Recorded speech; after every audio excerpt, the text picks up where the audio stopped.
신약 성경 마태복음 25장 31절로 40절 이제 봉독하겠습니다. 인자가 자기 영광으로 모든 천사와 함께 올 때에 자기 영광의 보좌에 앉으리니 모든 민족을 그 앞에 모으고 각각 구분하기를 목자가 양과 염소를 구분하는 것 같이 하여 양은 그 오른편에 염소는 왼편에 두리라. 그때의 임금이 그 오른편에 있는 자들에게 이르시되 내 아버지께 복받을 자들이여 나와 창세로부터 너희를 위하여 예비된 나라를 상속받으라. 내가 줄일 때에 너희가 먹을 것을 주었고 목마를 때에 마시게 하였고 나그네 되었을 때에 영접하였고 헐벗었을 때에 옷을 입혔고 병들었을 때에 돌보았고 옥에 갇혔을 때에 와서 보았느니라. 이에 의인들이 대답하여 이르되 주여 우리가 어느 때에 주께서 줄이신 것을 보고 음식을 대접하였으며 목마르신 것을 보고 마시게 하였나이까? 어느 때에 나그네 되신 것을 보고 영접하였으며 헐벗으신 것을 보고 옷 입혔나이까? 어느 때에 병드신 것이나 옥에 갇히신 것을 보고 가서 배웠나이까 하리니 임금이 대답하여 이르시되 내가 진실로 너희에게 이르노니 너희가 여기 내 형제 중에 지극히 작은 자 하나에게 한 것이 곧 내게 한 것이니라 하시고. 아멘. 양의 사람, 염소의 사람이라는 말씀의 제목을 가지고 함께 은혜 나누기를 원합니다. 양과 염소에 대한 말씀 중 가장 인상적인 성경의 내용을 꼽으라면 바로 오늘 우리가 읽었던 본문의 말씀입니다. 그래서 이 한데 섞여 있던 양과 염소를 그 목자들이 구분함 같이 그렇게 마지막 때에는 구분하게 될 것이다 라고 말씀을 하고 있는 거죠. 이 25장 우리가 계속해서 살펴보고 있는 마태복음 25장은 마치 천국은이라고 시작하면서 바로 그 종말의 때 하나님의 나라의 때를 상기시켜 주고 있다는 사실을 기억해야 할 것입니다. 그래서 이 양과 염소의 비유에 가장 아주 그냥 긴장되고도 그리고 가장 떨리는 순간은 바로 내가 양에 속할 것이냐 아니면 염소에 속할 것이냐, 바로 이 문제에 우리가 봉착했을 때 과연 나는 양인가 나는 염소인가, 나는 오른편에 있을 수 있는가 나는 왼편에 있을 수 있는가 라고 하는 그러한 생각이 우리의 마음을 지배하겠죠. 어떤 사람이 물어봤습니다. 자신이 양이라고 생각하는 사람, 자신 있게 손들 사람이 과연 몇 사람이나 있을까요? 그래서 이렇게 질문을 하죠. 지금은 양이 아닌 것 같은데 양이 되고 싶은 사람 하면 90%는 다 거기에 손을 든다고 하는 거예요. 근데 마지막으로 옆 사람을 보시고 자, 옆에 있는 사람이 양이라고 생각합니까? 염소라 생각합니까? 어떤 특정한 사람을 놓고서 이야기할 때 저 사람은 양이 아니라 염소다라고 90%가 이야기한다고 해요. 자, 여기서 무엇을 얘기합니까? 우리가 양이 되고 싶고 그리고 나는 양이고 싶고 염소는 아니고 싶습니다 라고 하는 이유는 바로 오늘 이 말씀 때문에 그런 거예요. 마태복음 25장에 등장하는 이 양과 염소의 비유, 임금이 나타나서 양과 염소를 구별할 것인데 양을 오른편에 염소를 왼편에 그렇게 구분할 것이다 라고 이야기를 하니 바로 거기에서 두려움이 생기는 거겠죠. 우리가 흔히 알듯 양과 염소 중에 나쁜 동물은 무엇인가? 염소다 그렇게 쉽게 이야기하죠. 왜? 뿔이 나서 이렇게 막 들이받으니까. 양은 그냥 온순하고 착하고 그냥 미련해서 그냥 주위만 졸졸졸 따라다니고 그 양이 좋은 거다 우리가 그렇게 이야기를 하지만 동물의 습성을 살펴보면 절대 그렇지가 않아요. 그래서 저도 이 설교를 준비를 하면서 양과 염소에 대해서 좀 더 이렇게 알아봤는데 그래요. 양이 결코 좋지 않아요. 염소가 결코 나쁘지 않아요. 오늘 마태복음 25장에 등장하는 이 양과 염소는 좋고 나쁨의 구분이 아닌 거예요. 그러면 어떤 구분이냐? 목자가 양과 염소를 구분함 같이 구분합니다. 여기에 핵심이 있는 거죠. 어느 때에 목자가 양과 염소를 구분하느냐라고 할 때 낮 동안은 같이 양과 염소를 같이 기릅니다. 양은 3마리, 염소는 1마리, 3대 1의 비율을 가지고 그렇게 길러요. 그래야 목초지도 보호를 할 수 있고, 그리고 또 그 험준한 산맥을 다닐 때 아주 안전하게 다닐 수 있는 방편이 된다고 해요. 그러니 양과 염소는 서로 돕는 관계겠죠. 그렇게 같이 풀을 뜯어먹고 같이 그렇게 돌봄을 받다가 어느 때, 저녁 때에 다 불러 모아 들인 이후에 잠을 잘 때는 양과 염소를 구분하는 거예요.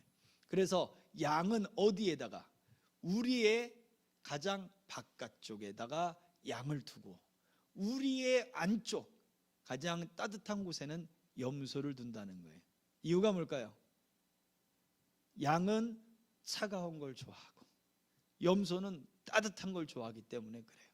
그래서 그 양과 염소의 습성에 따라서 양은 저녁 때, 왜 그 중동 지방엔 일교차가 크잖아요.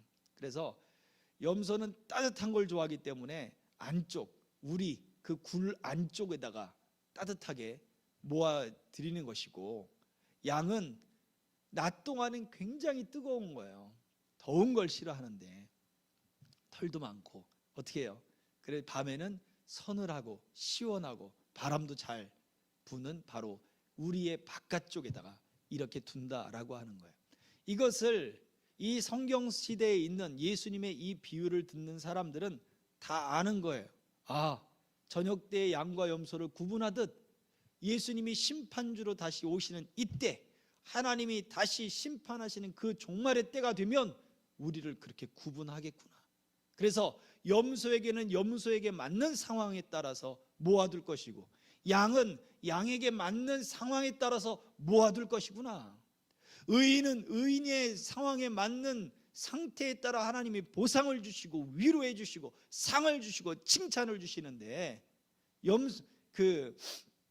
죄인들은 죄인에게 맞는 심판과 그리고 고난과 그리고 그에 따른 형벌과 진노가 있을 것이구나. 딱 쉽게 구분시켜 주는 것이었습니다. 근데 양을 오른편에, 염소를 왼편에 두는 이유가 무엇인가? 이 양은 상징을 하는 거죠. 바로 명예를 상징하고 영광을 상징합니다. 그리고 염소는 수치와 부끄러움을 상징하는 거예요. 구약시대 제사를 드릴 때도 번제, 화목제 이런 제물을 드릴 때 양을 드렸어요. 순양이든 암양이든 어린 양이든 다 양을 드렸어요.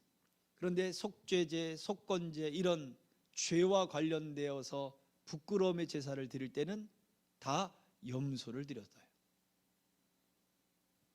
그리고 정결하고 순결하고 이런 제물을 드릴 때는 비둘기, 집비둘기든 산비둘기든 그 비둘기의 새끼를 드렸다 이거죠.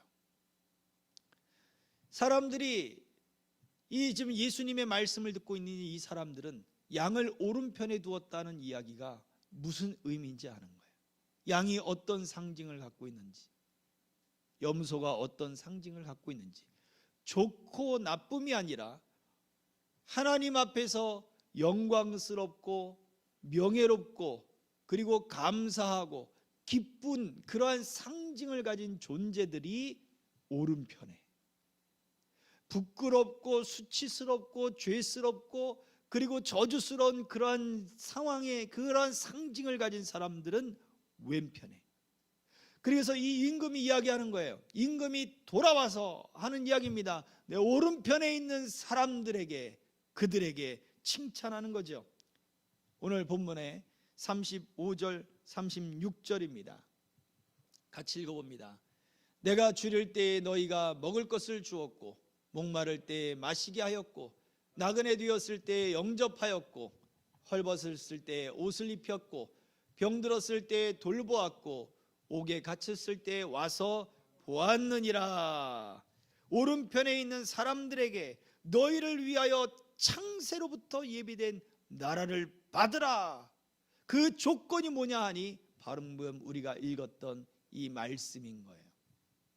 내가 줄일 때에 너희 먹을 것을 주었고 목마를 때 마실 것을 주었고 헐벗었을 때 옷을 주었고 병들었을 때 찾아와 주었고 옥에 갇혀 외로울 때 너희가 와서 나를 보았다. 이 말을 하는 거예요. 그 이유가 무엇인가? 바로 이 오른편에 명예롭고 영광스럽고 따뜻하고 그리고 그렇게 주인을 기쁘게 임금을 기쁘게 하는 그 사람들의 행위가 바로 그 오른편에 있는 사람들이다 이거죠. 그래서 오늘 양의 사람 염소의 사람이라 표현하는데 이 양의 사람들의 모습은 오른편에 있는 사람들, 바로 그들의 모습은 첫 번째 행함과 함께하는 믿음의 소유자들이다 라는 거예요. 행함과 함께하는 믿음의 소유자. 양과 염소의 이 구분, 오른편과 왼편에 있는 이 구분은 바로 행함이 있는 사람들이잖아요.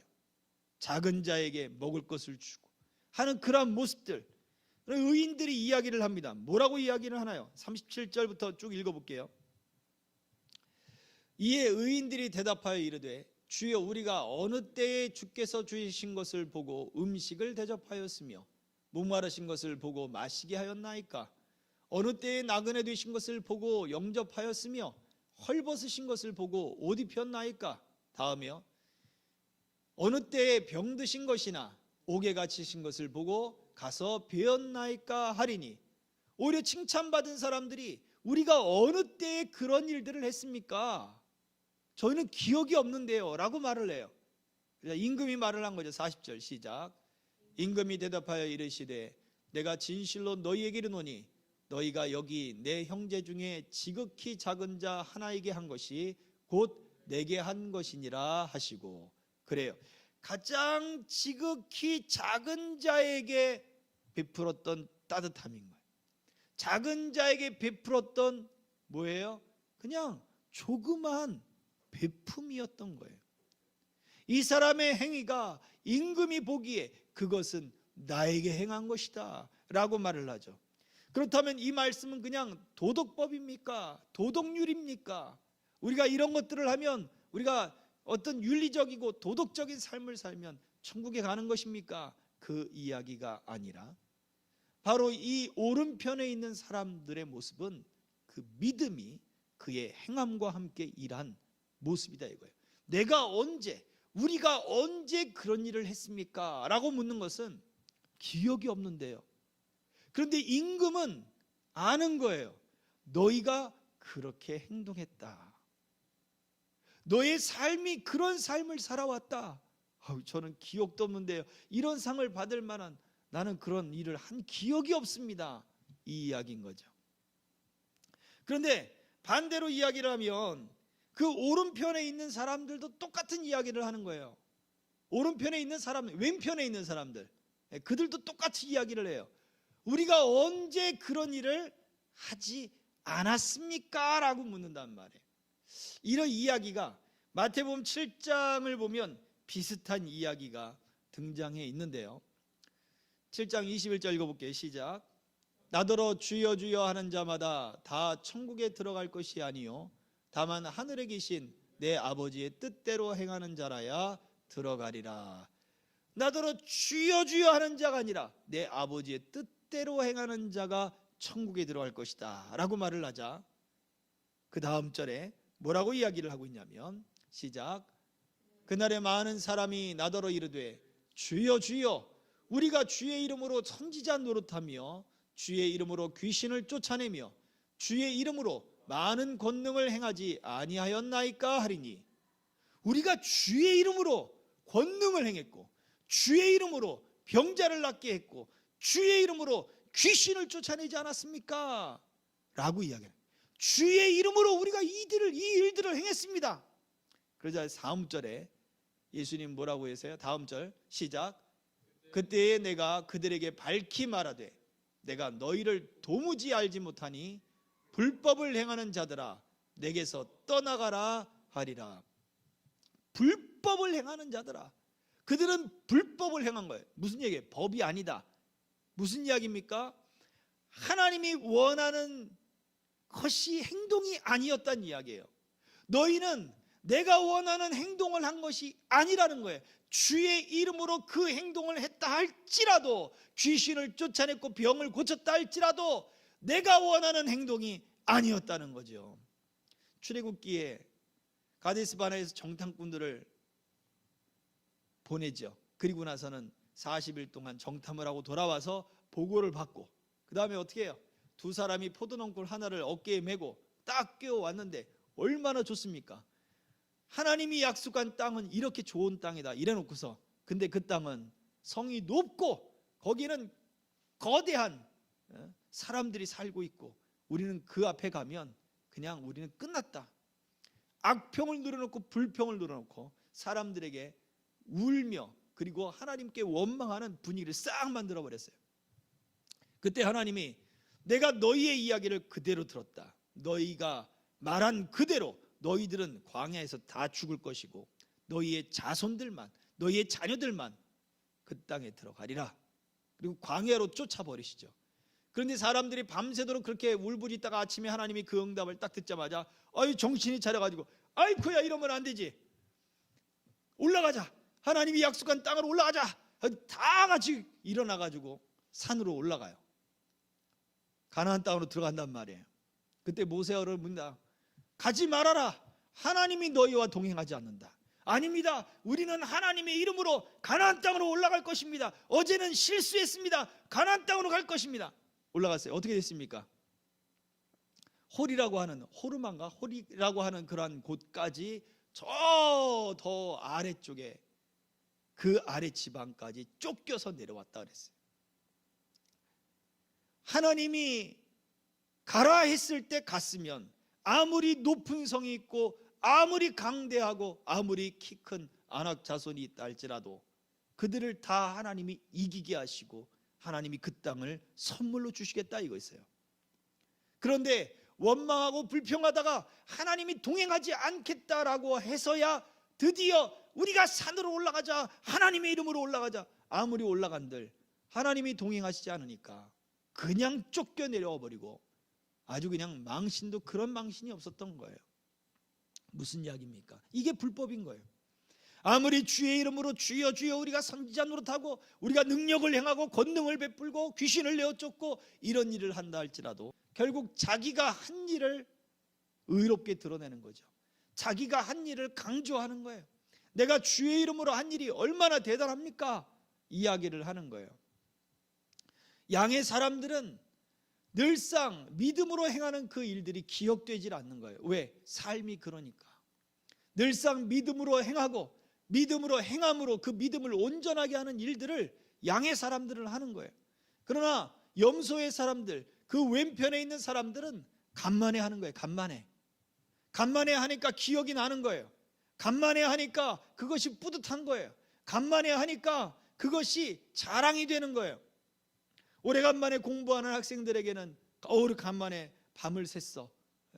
그것이 간만에 했기 때문에 밤을 샌 것이 너무나 자랑스러운 거예요. 오늘 간만에 공부하다 보니까 코피가 났어. 간만에 공부하다 보니까 다크서클이 내려왔어. 이런 이야기들이 바로 공부는 안 하던 사람들이 공부할 때 하는 이야기들이, 신앙생활도 마찬가지예요. 오늘 간만에 내가 기도해 봤어. 간만에 내가 몇 시간씩 기도했고, 간만에 내가 주여 주여 부르짖으며 기도했고, 간만에 내가 눈물을 흘리며, 간만에 내가 금식하며 내가 했어. 이것이 염소의 사람들이 하는 이야기예요. 그러나 양의 사람들은 그게 늘상이거든요. 그게 그냥 자연스러운 행동에서 나오는 삶이거든요. 그러니 염소의 사람들은 주님, 내가 이걸 했는데 왜 기억을 못 하십니까? 이들에게도 똑같이 그 임금이 이야기하죠. 가장 작은 자에게 하지 않은 것이 바로 나에게 하지 않은 것이다. 그러면 염소의 사람들은 뭐라고 얘기할까요? 아우, 진작 말씀하시지 그랬어요. 오신다고 말씀하시지 그랬어요. 조금 힌트라도 주고 그러셨어요. 주시지 그랬어요. 전화라도 미리 알려주시죠. 나야 하고 그냥 사인이라도 주시죠. 그럼 내가 알아서 다 했을 건데 라고 이야기한단 말이에요. 그러나 양의 사람들은 그렇지 않습니다. 양의 사람들은 빈부가 차이가 나든 차이가 나지 않든 바로 지극히 작은 자에게 한 것이 나에게 한 것이라고 임금은 이야기하죠. 화려하게 입고 찾아왔으면 염소의 사람들은 그 화려하게 입은 사람들만 쫓아다녔을 거예요. 그러나 양의 사람은 그렇지 않습니다. 봐서 소외된 사람들, 낮아진 사람들, 바로 그러한 사람들을 챙겨주고 그 사람들에게 먼저 다가가주는 삶의 모습을 나타내더라라는 거예요. 여기에서 우리는 양의 사람이냐 염소의 사람이냐를 생각해 봐야 돼요. 여기에서 제가 한 번은 단기 선교를 가서 미얀마에 가서 제가 깜짝 놀란 게 있어요. 그건 제 모습 때문에 놀랐어요. 제 모습 때문에. 미얀마의 고아원을 갔는데 아이들의 머리에 부스럼이 막 나서 거기에 이렇게 약들을 허옇게 약들을 발라놨어요. 그 아이들이 또 물론 거기에 있는 선교사님들이 잘 씻기고 했지만 그 부스럼이 나 있는 그 피부를 가지고 있고 그 아이들이 딱 다가오는데 제가 순간 움찔하더라고요. 그 아이들을 자연스럽게 대하지 못하고 순간 제가 움찔하는 거예요. 이런 식으로 제 모습에 제가 놀랐어요. 아이들을 좋아했고 또 아이들을 위해서 어떤 그 어린이 사역들도 했었고 뭐 그런 일들도 많이 하고 또 우리 아이들 키우면서도 뭐 여러 가지 일들도 했죠. 우리 아이들 코가 막히면 코를 빨아가지고 그냥 콧물을 쪽 빨아서 아이들이 숨 쉴 수 있게 해주고 그런 일들도 서슴없이만 하고 그랬는데 그 고아원에 갔을 때 제가 그 아이들을 순간 멈칫하면서 그 아이들을 가깝게 대하지 못하는 내 모습을 발견하는, 야, 내가 이렇게 사람들을 차별을 하고 있구나 라는 것을 제가 거기서 또 실감을 한 적이 있어요. 그렇습니다. 우리는 순간적으로 우리 어떤 내재적인 곳에서 우리는 염소의 사람과 같은 행동들을 할 때가 있어요. 겉으로 드러나고 그리고 어떤 누군가의 인식이 되어지고 누군가에게 밝히 보여질 때는 우리는 저보다 적극적인 어떤 그 믿음의 행위들을 나타내지만 그렇지 않은 상황에 놓여졌을 때 우리는 믿음의 행위가 아닌 전혀 다른 어떠한 숨기고 싶고 부끄러운 행위들을 그 속에서 하게 되는 모습을 보이더라는 거예요. 이게 염소의 사람인 거예요. 그러나 양의 사람은 그것과 관계없어요. 그저 믿음으로 행동하는 거예요. 믿음 때문에 행동하는 거예요. 믿음을 지키기 위해 행동을 하는 거예요. 그리고 그 행동을 통해서 믿음이 온전하게 되어지는 것이죠. 야고보서 2장 21절과 22절은 우리에게 이렇게 말씀을 합니다. 같이 읽어보겠습니다. 시작. 우리 조상 아브라함이 그 아들 이삭을 제단에 바칠 때에 행함으로 의롭다 하심을 받은 것이 아니냐. 네가 보거니와 믿음이 그의 행함과 함께 일하고 행함으로 믿음이 온전하게 되었느니라. 아멘. 아들 이삭을 제단에 바칠 때에 그가 그 바치는 행위로 의롭다함을 받은 것이 아니냐. 그러면 그 아들을 바쳤기 때문에 하나님의 벗이 되었습니까? 그 이야기는 아니에요. 그것이 아니라 그 아들을 바치려고 했던 것은 아브라함의 믿음 때문이었다 이거예요. 믿음으로 그 행동이 믿음과 함께한 것이었고 그의 행함으로 그의 믿음이 완전해진 모습을 보였다 이거죠. 그러므로 행함이 없는 믿음은 죽은 믿음이다 라고 말씀을 해 주었습니다. 저와 여러분들이 양의 사람이 되려면 바로 믿음과 함께하는 행동들이요 자연스럽게 그 행함을 통해서 우리의 믿음이 더 완전해져 가는 것을 사모해야 될 줄 믿습니다. 두 번째입니다. 두 번째는 양의 사람은 명예로운 신앙의 소유자다라는 거예요. 명예로운 신앙의 소유자. 이미 앞서 말씀드린 대로 양은 명예, 영광을 나타내고 염소는 수치를 이야기를 해요. 그래서일까요? 그 야곱이 아버지를 속이기 위해서 그 어머니와 그 조심스럽게 아주 그냥 뒤에서 아버지를 속이는 그런 수치스러운 일들을 벌이죠. 그때에 잡았던 그의 몸을 매끈매끈한 몸을 가리기 위해서 잡았던 것이 뭐예요? 양입니까? 염소예요? 염소예요. 그리고 그 아버지를 속이기 위해서 맛있는 음식을 해갖고 가는 그 요리가 양의 요리입니까? 염소 요리입니까? 염소 요리예요. 염소가 2번이나 나오는 거예요. 부끄러움과 그 수치를 그렇게 어떻게 보면 성경이 보여주고 있는 거죠. 사람은 가리려 했지만 하나님 앞에서는 가려지는 것이 없는 거예요. 실제로 염소는 자신의 암컷이 다른 수컷에게 빼앗겨도 신경을 안 쓴다는 거예요. 염소가 양을 들이받는다고 하잖아요. 염소는 나름대로 바빠가지고 양을 들이받지도 않는데요. 그냥 혼자 사는 거예요. 혼자 그냥. 그리고 그 다른 순염소가 와서 자기 암염소를 빼앗았는데 신경도 안 쓰고 그냥 또 암염소를 내버려치고 또 가는데도 그냥 자기 또 암염소로 그냥 또 자기가 취하고, 이게 염소의 습성이래요. 사람이라면 생각해 보세요. 이런 남편이 어디 있어? 그죠? 이런 배우자가 어디 있어? 얼마나 이게 수치스럽고 부끄러운 남편이고 가장이냐 이거예요. 그런데 양은 자기 암양을 침범하는 또 다른 순양과 더불어서 피 터지게 사생 결단을 내며 싸운다는 거예요. 자기 암양을 지키기 위해서. 뭐 최대는 한 50마리까지의 암양을 거느릴 수 있다고 이야기를 해요. 그런데도 그러니까 자꾸 빼앗는 거예요. 다른 순양의 그 암컷을. 그런데 가서 싸우는 거예요. 너 왜 내 영역에 침범하고 너 왜 내 식구들을 건드려? 피 터지게 싸운다는 거예요. 이게 그래서 양이 명예롭고 영광스럽다라고 이야기를 한다고 하죠. 자, 이 모습처럼 우리가 믿음을 가질 때 우리에게 있는 고난과 우리에게 주어진 현실의 무게감 가운데 명예로운 믿음이다라고 하는 것은 우리가 그처럼 정말로 믿음을 위해서 우리가 우리에게 주어진 고난과 싸우고 부딪히고 피가 터지고 생사가 가르는 모습이 있다 할지라도 우리는 더 높은 믿음의 모습을 이루어 나가야 된다라는 거예요. 양의 사람들은 바로 그러한 사람들을 세워놓는 거예요.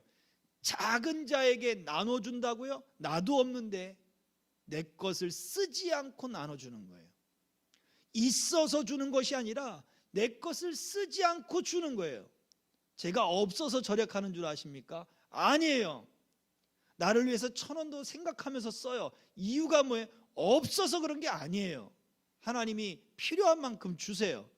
그런데 내 것을 줄이지 않으면 나눠줄 것이 없는 거예요. 나 쓰고 내가 먹고 내가 즐기고 할 것은 충분해요. 그런데 나눠주고 베풀 것이 없어져 버리는 거예요. 그러나 내 것을 아끼고 내 것을 줄이면 나눠줄 것이 생기는 거예요.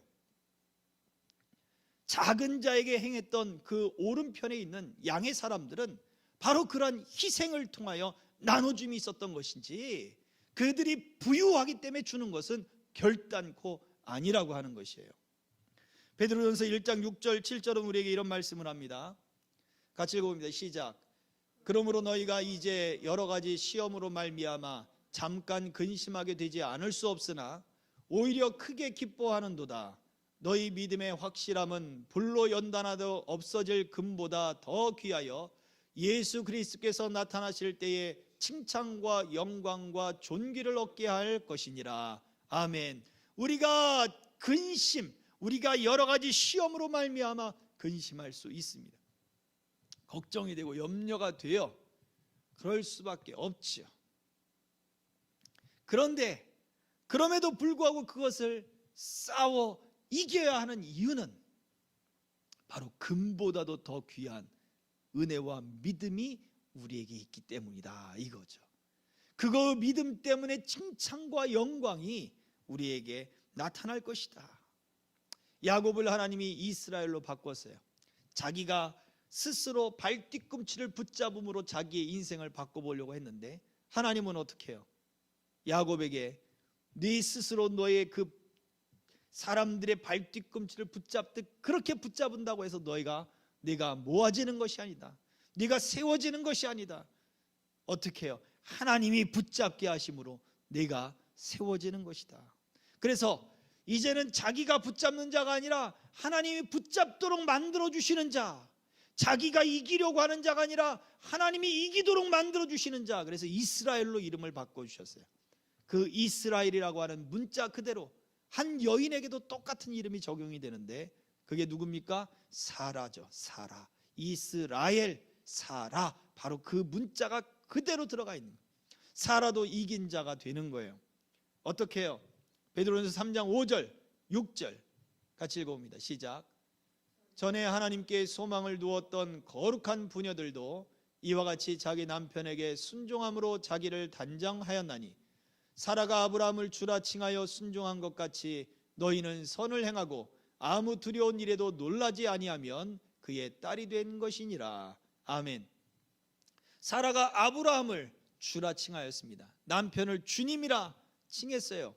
그런데 그 남편이 어떤 사람이었습니까? 아비멜렉 앞에서 그리고 또 바로 앞에서 자기 아내를 누이다라고 소개시켜주는 바람에 정략 결혼의 대상으로 두 번이나 빼앗겼었.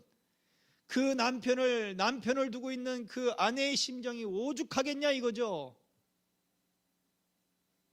오죽 속이 상할까. 그런데 사라가 그 아브라함을 주님이라고 불렀단 말이에요. 주님. 그러면서 어떻게 자기의 인생을 이겨나가는 거예요. 흔히 우리가 팔자라고 이야기하는 그 팔자를 이겨나가는 거예요. 어떻게 해요? 하나님께 소망을 두며 이겨나가는 거예요. 우리는 운명이라고 이야기하죠. 팔자가 운명이라고 이야기하지만 그 모든 것이 하나님 안에서는 바뀌어지는 것이 되어질 줄 믿습니다.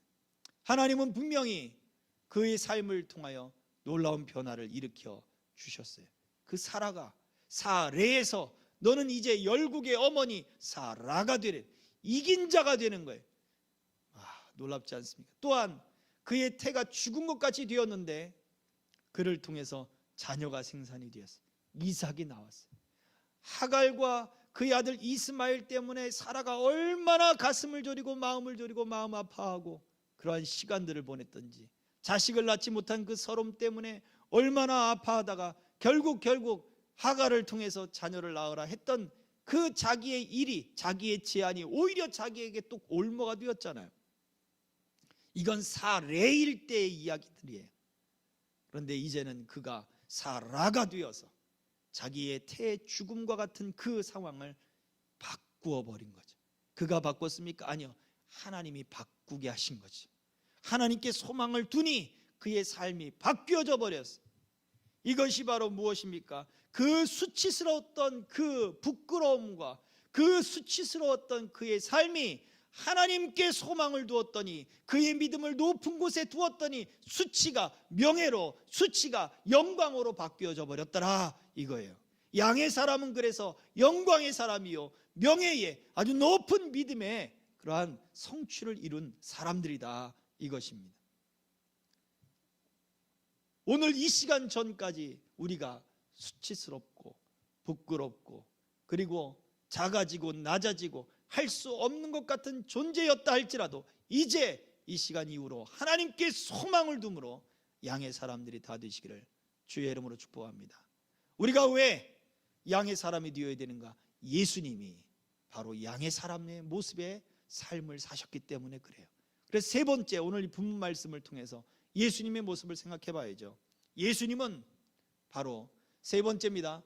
믿음과 함께 행동하셨고, 그리고 예수님은 잠잠하셨다. 결국 도살장에 끌려가는 그 양과 같이 잠잠하셨다 하셨는데, 이 잠잠하신 것은 그분이 어떠한 그 두렵고 떨림에 너무 무서워서 아무 소리 못하는 그런 것이 아니라, 예수님은 죽음 앞에서도 의연하시고 그 고통 앞에서도 예수님은 강하셨음을 이야기하는 거예요. 이것이 예수님이 그 수치스러운 십자가를 영광의 십자가로 바꾸신 바로 그 모습이었다라는 것입니다. 광야의 환경이 많이 좋지를 않잖아요. 그래서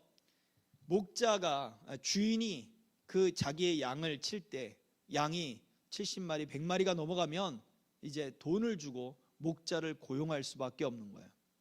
그런데 너무나 광야가 위험하고 황량하다 보니까 양에게 또 염소에게 20% 자기가 가지고 있는 그 양무리의 20%를 잃어버릴 것을 예상하고 목자를 고용해서 사용한다는 거예요. 그래서 목자들은 그 20% 안에서는 자유로운 거예요. 자기가 80%만 지키면 주인에게 칭찬받고 돈을 받는 거예요. 고용주에게. 그런데 예수님은 뭐라고 그랬습니까? 요한복음 10장 11절의 말씀에 예수님은 이렇게 말씀하셨죠. 같이 읽습니다. 시작. 나는 선한 목자라. 선한 목자는 양들을 위하여 목숨을 버리거니와. 예수님은 선한 목자가 되어서 목숨을 거는 목자가 된다. 20%의 양, 당시에 그 종교 지도자들, 당시의 바리새인들, 당시에 어떠한 그 신앙을 지키고 신앙을 가르친다고 하는 사람들은 전부 다 20%의 사람들을 다 도태시켜 버렸어요. 세리와 죄인들, 이 사람들을 다 죄인이라고 묶어버리고 멸시하고 멀리하고 가까이 하지 않았단 말이에요. 임금이 이야기하는 이 작은 자의 모습은 바로 그러한 사람들이에요. 그러나 예수님은 바로 그들의 친구가 되셨고 세리와 죄인들의 구원자가 되셨고 또 그들을 용서하시며 그들을 고치시는 자가 되셨습니다. 건강한 자에게는 의원이 쓸데없지만 병든 자에게는 쓸데있느니라 하며 그들을 찾아가 주시고 그들을 고쳐주시고 그들과 함께 해 주셨다는 거예요. 단순히 그런 것이 아니라 목숨을 걸어서 찾아와 주신 거죠. 만약 우리가 그 20% 잃어버린 양이다. 야, 너는 그렇게 결심이 고작 그것밖에 안 되냐? 너는 어떻게 그렇게 한다는 어떻게 작심삼일이냐? 만약 예수님이 우리에게 이렇게 말씀을 하신다면 우리는 80% 안에 들어가지 못할 사람들이 대부분일 수 있어요. 그러나 목숨 걸고 99마리의 양을 내버려 두고 한 마리 양을 찾으러 가는 그러한 선한 목자의 모습, 말이 안 되는 거거든요. 광야에 산에다가 99마리를 어떻게 내버려 두고, 물론 다른 목자에게 맡겼을 수도 있겠지만 다른 목자들이 내 양을 그렇게 잘 지켜준답니까? 과장된 표현이기는 합니다만 그럼에도 불구하고 그 한 마리 양을 목숨 걸고 끝까지 찾아가는 바로 그 선한 목자의 모습을 보여주더라는 거예요. 그분이 나를 그렇게 찾아주셨다라는 거예요. 이유가 무엇입니까? 그분이 하는 모든 행동들은 하나님을 기쁘시게 하는 것이다. 하나님의 뜻을 성취하는 것이다. 그분의 행동이 바로 저와 여러분들을 구원했다는 사실을 기억해야 할 것입니다. 또한 이사야서 53장 7절은 우리에게 말씀을 합니다. 같이 읽습니다. 시작. 그가 곤욕을 당하여 괴로울 때에도 그의 입을 열지 아니하였음이요 마치 도수장으로 끌려가는 어린 양과 털 깎는 자 앞에서 잠잠한 양같이 그의 입을 열지 아니하였도다. 성경 시대의 사람들, 물론 지금도 이 중동 지역에 또는 낙후된 지역의 사람들에는 아들이 큰 자산이에요. 가족을 지킬 수 있는 그러한 명예로운 사람들이 되니까 가족력을 강화시키고, 그래서 성인이 되기 전까지는 엄마의 치마폭에 살겠지만 성인이 되고 난 이후에는 아버지가 이제 가르치는 거예요. 그런데 인자하고 자상하고 하는 그러한 아버지가 아니라 스파르타식으로 강하게 키운다는 거죠. 왜요? 가정을 지켜나가야 될 사람이 되어야 되니까. 강도가 나타날지 모르고 대적자들이 나타날지 모르는데 가족을 지키고 가족의 수치가 생기지 않도록 가족의 명예를 지켜야 할 존재가 바로 아들이기 때문에 강하게 훈련시키는 거예요. 그 강한 사람이 바로 성경이 이야기하고 있는 남성의 롤모델인 거예요. 그러면 피 터지게 싸우는 그 양, 자기 양을 지키기 위해, 암양을 지키기 위하여 다른 순양과 목숨을 걸며 싸우고 있는 양이 바로 그러한 남성의 활력을 상징하고 남성의 명예를 상징하는 거죠. 심지어 그리스도를 상징하기도 하는 것입니다. 그래서 이 그릇처럼 강렬한 양이 도수장, 도살장에 끌려갈 때 잠잠하더라. 겁에 질려서 아니란 말이에요. 강한 남자는 죽음 앞에서도 의연하더라 이거예요. 왜 내가 목숨을 버려야 되는지, 왜 죽어야 되는지 그 앞에서 당당하고 의연하고 그리고 그것을 묵묵히 견뎌내고 이겨내더라, 성취해내더라 이거예요. 로마의 백부장은 이야기했습니다. 마가복음 15장 39절에 십자가 밑에서 그 백부장이 외쳤죠. 같이 읽어봅니다. 시작. 예수를 향하여 섰던 백부장이 그렇게 숨지심을 보고 이르되 이 사람은 진실로 하나님의 아들이었도다 하더라. 수없는 사람들의 죽음을 맛봤을, 그들의 죽음을 그 옆에서 지켜봤을 이 백부장이 이야기하는 것입니다. 이분은 다르구나. 죽음 앞에 의연하고 그 죽음 앞에 영혼들을 대하는 모습이 다르고, 아버지여 저들의 죄를 용서하소서 외치는 그 모습이 다르구나. 이분이 정말 하나님의 아들이었구나 라고 외칠 수밖에 없는 거예요. 바로 예수님의 그 수치스러운 십자가를 하나님의 구원과 감사와 영광과 생명의 십자가로 바꾸신 모습이었다는 거예요.